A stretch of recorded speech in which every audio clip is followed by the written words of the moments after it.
series is called Powerful Voices and it's sponsored by NUE. And the idea is to look at technical integration, how power plays a part of this, but also we're really looking at the human stories and how this is changing lives in many different ways, weaving humanity, technology. In the case of the Ukraine, it's a technology that's a life and death situation that's constantly changing.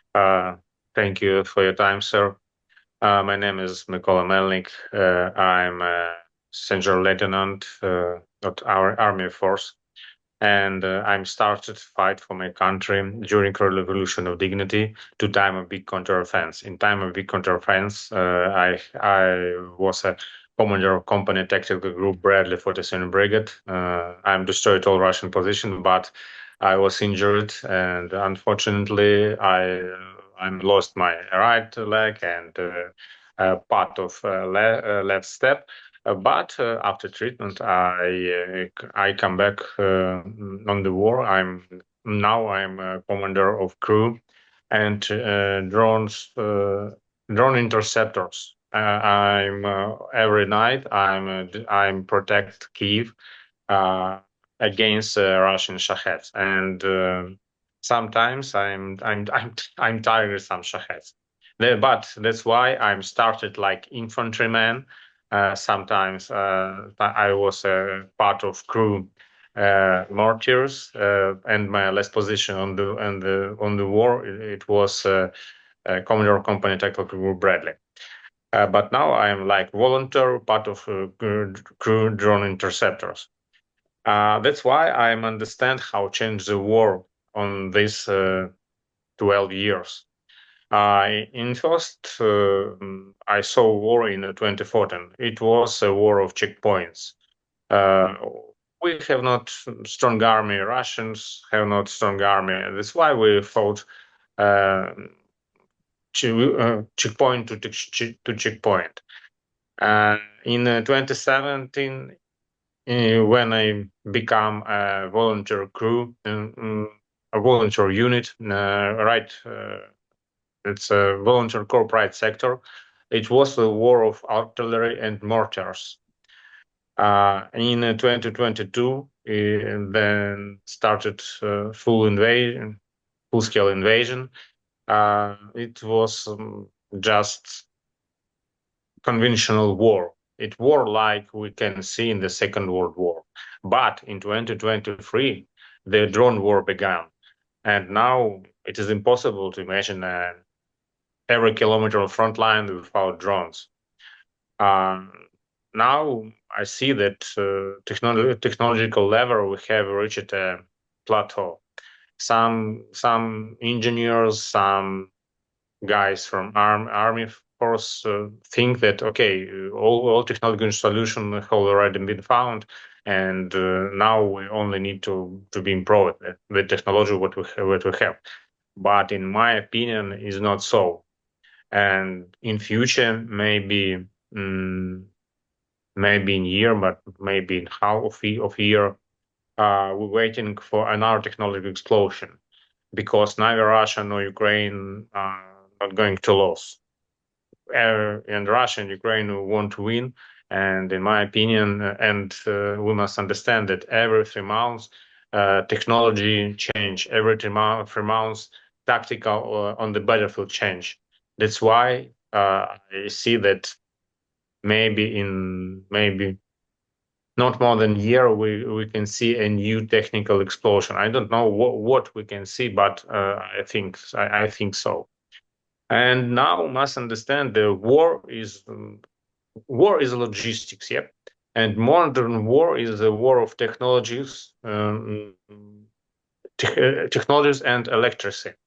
Because the 80% target on the battlefield destroy drones. Drones don't fly without batteries. The batteries are charged from big battery station, accum station, and accum station charged from generators. Therefore, autonomous electricity is a necessary standard for every military unit. Because because in the battlefield you have not standard electricity. You have you can who push the button and your budget charge. No, no, only autonomic charging. That's why the now it's a war drone. It's a war drones and electricity drones and the battery drones. It's very impossible. And unfortunately, our American brothers uh, don't take our uh, okay, sorry. Unfortunately, our American brothers don't use our experience in the modern war, because, and in my opinion, uh, in their structure of American units like battalion or company, don't understand what's a modern war. What about I? In Ukraine, every battalion have minimum 20 uh, crews of drones. We have drone interceptor, we have ground drones, we have FPV drones, we have recognized drones. American Marine Battalion have only two crews of drones. It's a small recognized drones. That's why on the modern war, this battalion will be destroyed because he can see the enemy. That's why I said that unfortunately our American brothers maybe and understand what's a modern war, but they don't reform their force. How I see. Uh, half year ago, on one lecture, maybe it's at the Yale, I said one thing that unfortunately, yeah, American army is strong, American army is powerful, American army is the greatest army in the world, but but Iran have cheap technology, and like Shahed, it's cheap, and that's why and unfortunately uh, American armed forces don't think about this, and now we can see this situation in the Iranian war, or I don't know how it's calling in the USA. I'm sorry. Then Iran push the drones, Shaheds, many Shaheds, and unfortunately, uh, USA air defense can't destroy them all. Or they destroy them by missiles. It's very expensive.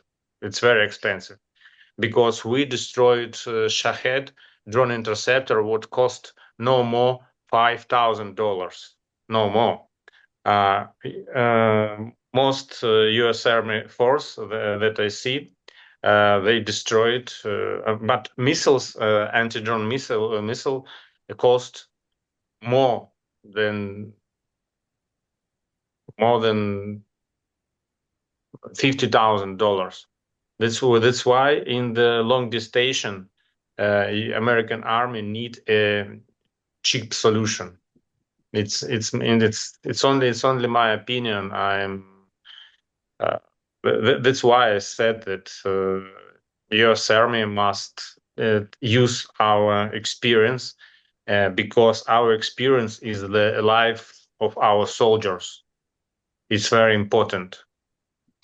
Thank Well, you. you have deep insight on what's more effective. Is that what I'm truly understanding? Yes, yes. War is on the war is the deficit. War is a deficit of all.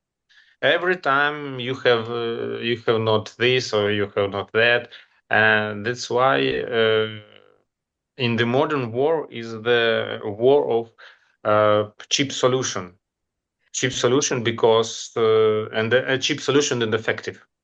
You can every day think how your drones can be more effective, how you can uh, how you can for less money destroyed many soldiers of enemy and any drones. That's why, in my opinion, U.S. Army force must think about effective, because yeah, you can build great missiles, you can build great fighters, you have F-35, it's great, but Russians have Russians, Iranian, and China have very many cheap solutions. And if the war is the money, like said uh, one general in the 17th century, yep, war is the money, money, and money. And yeah, you're a very rich country, but cheap solution can save more lives. That's why now in the battlefield in Ukraine, now in this war, Ukrainian war, we have not many people. Yeah, we have not many soldiers because this situation. That's why we use the drones. And in the battlefield, one soldiers protect drone FPV, protect recognized drone, protect ground drones. All these drone must protect the life of one soldier. That's why it is very important, because the soldier is the gold value on the war. And in my opinion, it's very good experience, and our American brothers must teach us, must take this experience. Do you think over the history of war, I mean, it's in a way, drones are a way of guerrilla warfare. I mean, historically, it's like you're saying the dollar per dollar comparison is that usually larger armies who have the larger budgets don't really realize the impact of what smaller, more effective methods, and that's what sustainable guerrilla warfare has happened throughout history, even the establishment of the United States. I mean, it was really more of the guerrilla warfare ground tactics that they had against the invading English. Even America in the Vietnam War situation, we basically were trying to fight a guerrilla warfare, which we at the end lose because the tactics that we in larger countries that have unlimited resources think that it's more about just financial might as opposed to being able to be quick and deployable. And it seems like drones, in a way, are a modern form of guerrilla warfare. Would you? Well, let's do this. Let's actually go to Michael and start with Hi, introduction, please. I'm Michael Kuiper, a retired U.S. Marine Corps officer with 24 years of experience, both enlisted and officer. I started out as an mortarman, then went to sniper platoon before going to the Naval Academy and continuing my career. Over the course of my career, I worked in security cooperation, strategic policy, operational planning, and defense transformation. I served in many leadership roles around the world, including as an operations officer for Task Force Southwest, advising the Afghan National Army, as a commander in a fleet anti-terrorism security team, and as an executive officer of 3rd Battalion, 6th Marines. After my military service, I moved into executive leadership in the defense sector. I really felt strongly about helping Ukraine, and that's the reason why I retired. I joined the Marine Corps initially because my family came from Ukraine. I'm a first-generation American, and they taught me how lucky I am to be an American and how lucky we are to be here. And, with their dramatic escape from the Soviet Union, I fell in love with the Marine Corps and continued serving. But when the full-scale invasion happened and I wasn't in a role where I could directly help, I decided retire and start helping. So I've been to Ukraine and some other places back and forth, and have noticed the big gap between the fighting in Ukraine and our tactics, techniques, and procedures. So I started taking some of those lessons learned back to the Naval Academy, and I've been coaching a team that deals with disruptive technology. So it's not just drones, it's the whole ecosystem, which I'm sure we're going to get into. I also serve as an adjunct cybersecurity instructor and a robotics instructor at the Naval Academy, where I work the emerging technologies and help connect innovation with real operational problems. This includes work related to cybersecurity, drones, artificial intelligence, electronic warfare, and practical challenges of integrating new tools into modern operations. Across all these experiences, one lesson has come up again and again. Technology only matters if it can actually be sustained in the real world. It's not enough to have these advanced platforms, powerful sensors, smart software. These capabilities depend on the infrastructure, logistics, mobility, and above all, energy. And that's why, like, very passionate about this conversation and why new use energy is so important. Energy is the enabling layer behind much of the technology we rely on today, and it keeps systems operating, teams connected, the missions moving in where power may be limited, unstable, or unavailable.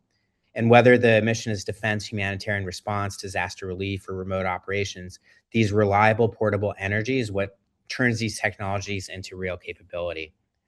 So now I will transition to addressing the question that we've been touching on. And, Mykola, thanks so much. He's been a friend, and I actually have seen him in Ukraine, and many of our paths keep crossing. And you'll see that in the community that's helping Ukraine. That's very common. What you're touching on is really talking about two types of combat. You have attrition warfare and you have maneuver warfare. Basically, for maneuver warfare, that's talking about how do you take the gaps of the enemy and exploit them. With attrition warfare, it's purely a numbers game. Who's got the more resources and who's got the better chances of winning, and it's a force on force. What this drone technology is doing is it's not enabling a new, one second. So we're talking about the difference between attrition warfare and maneuver warfare. And drones are not revolutionizing warfare. This is a new capability. And Mykola is absolutely right. We need to take the lessons learned from this fight, and we need to understand how to integrate these new technologies, which is not just drones, it's the ecosystem, it's electronic warfare, it's artificial intelligence, it's all of these technologies that are converging on the battlefields in Ukraine, and learn from it.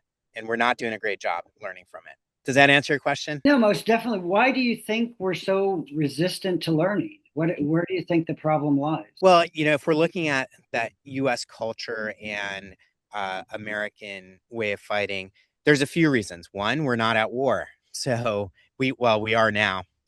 But when this first started, we weren't at war like Ukraine and Russia. And Ukraine and Russia has been innovating and playing a cat and mouse game for 4 years. Meanwhile, here at home, we haven't been able to do this on the battlefield. So that's one. Two, the procurement process is very difficult here in the U.S. The new administration is doing a lot of great things to change this procurement cycle. And, really, if you're an example on the battlefield right now, in 3 to 6 months, it's going to change. Either the spectrum, the way it operates, the technology that's behind it, there's going to be a defeat. And we've been used to making these huge projects that last 10 years, especially with aircraft, and it involves a shift of thinking. Another thing that Ukraine is doing very well that we need to work on is integrating the engineers and scientists with the soldiers on the front lines so that we can get that feedback loop in, and we're actually providing what's needed to the fighters and not what we think that the fighters need.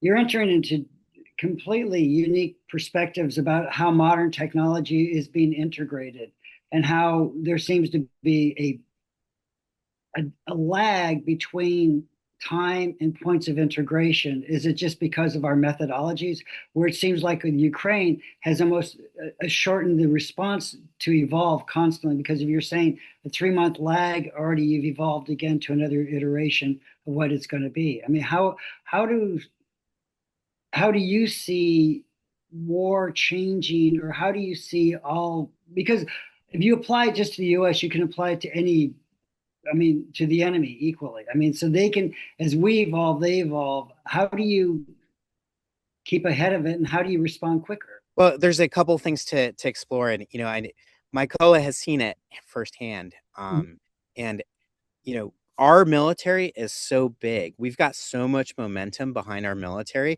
and we've been fighting wars for a long time. And yes, Ukraine has been fighting with Russia since before the full-scale invasion, and a lot of people don't realize that.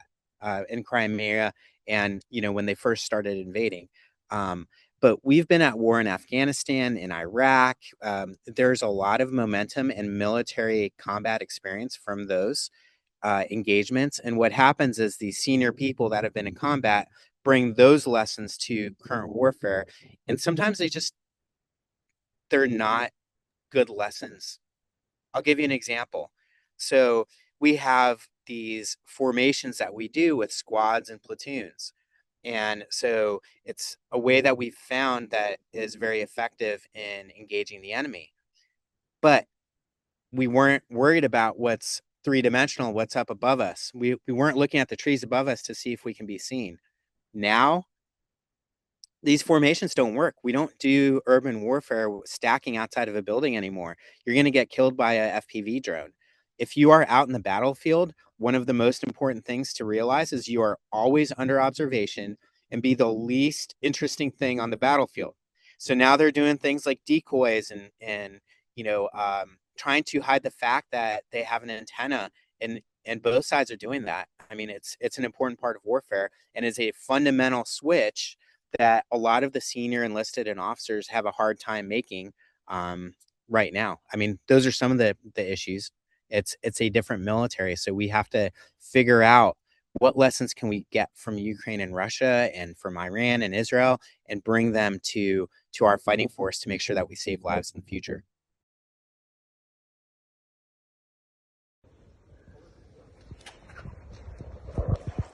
Ми військовослужбовці 193-го окремого батальйону, що воює на Херсонському напрямку. Ми одні з перших, хто перетнули річку Дніпро і захватили плацдарм для більшого наступу на лівому березі Херсону. Ми вельми дякуємо нашим канадським друзям, зокрема пані Лідії і її оточуючі, за ці портативні електростанції. Вони вирішать багато проблем з електропостачанням, що так необхідне як для медицини, так і для стабільного зв'язку. Ми впевнені, що завдяки вам ми зможемо зберегти життя нашим хлопцям, яких так чекають вдома рідні. Хай береже Бог вас і ваших близьких. Слава Україні і слава її вічним героям. Пані Лідія і інші наші канадські друзі, цю допомогу можна оцінити тільки кров'ю, яку ви збережете. Тих хлопців, завдяки які залишаться живі завдяки цим електростанціям. Це необхідно для медицини, яка буде підтримувати зв'язок, коли будуть проводити поранених. Це потрібно буде на лівому березі хлопцям, які не мають там доступу до будь-яких джерел електроживлення. Це допомога, яка просто вимірюється життями тих людей, яких фактично ви сьогодні рятуєте. І ми обіцяємо вам звітувати, яким чином ми використовуємо цю надзвичайно потрібну нам техніку. Слава Україні! Слава Україні! Героям слава!